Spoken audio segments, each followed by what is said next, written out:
The benefit for donating to cancer research is we are still searching, which takes money.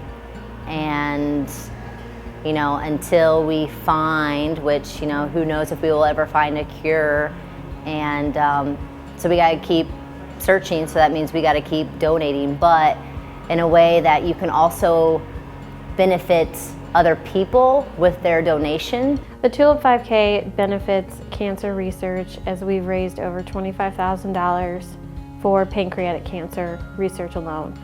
The majority of that has gone directly to the Siteman Cancer Center in St. Louis, where there are several doctors that do pancreatic cancer research and treat patients locally. We are over 400 clinicians and scientists, and our goal is to alleviate cancer.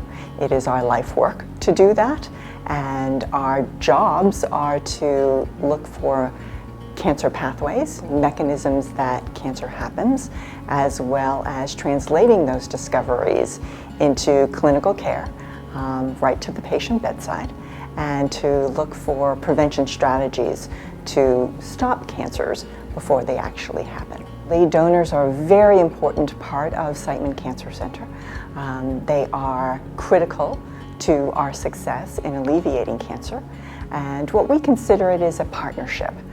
We could not do what we do without donors. We move forward far quicker in our scientific discoveries when the community helps us do that.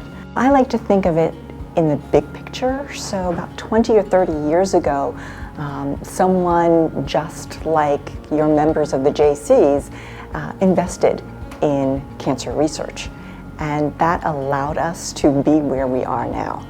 And also allowed you to now have the state-of-the-art cancer care that you have now.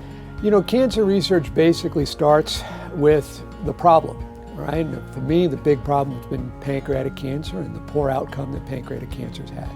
We make observations in the patients and draw our hypothesis about why this might be. Then we take those observations, we go back to the benchtop, very similar to these benches behind me, and we start asking the questions. Why do we appreciate this? Why is pancreatic cancer worse than some of the other cancers? Donations are critical to our mission.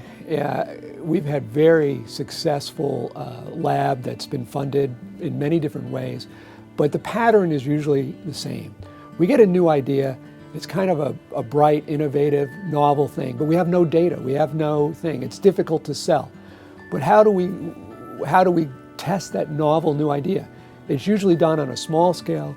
This is done with money that comes from patients and families and institutional funds. This is the grassroots effort.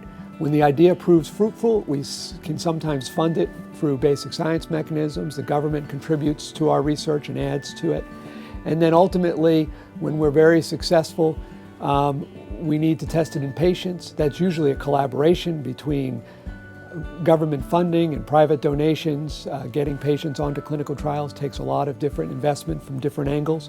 And then ultimately, those discoveries get transferred to industry. So I think the greatest opportunity in cancer research right now is the opportunity to personalize cancer care based on individuals. We've noticed over time that individuals' cancers are as different as you and I and everybody else. And so now we have the technology to look individually at cancer, see what's wrong with each cancer at a molecular level, and customize treatments as we move forward for individual patients. And that's going to, I think, revolutionize the future of cancer care. Genetically, we're different. How we metabolize the drug are different. Our tumor are different. So we can find the treatment can really suit that particular patient with a particular cancer, and that will be more efficacious with minimal toxicity. And if we know more about it, we definitely could target it much better and making more rapid transformation from basic research to clinical setting. And also patients, to me, are very appreciative of what we do. And they are at the state they really need help.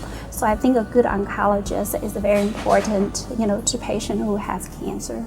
They are amazing. They are the best. They saved my life. I mean, God put them there for a reason, and They know what they're doing.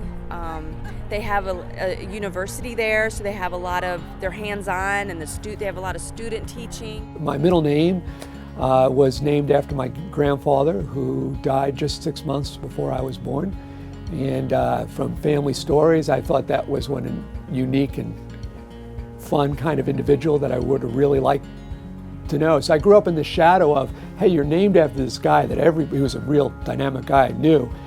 And I said, well, somebody ought to do something about that cancer problem from the time I was knee-high to a tadpole. As a community of cancer researchers, we cannot do it without your donations and without your support. Thank you so much.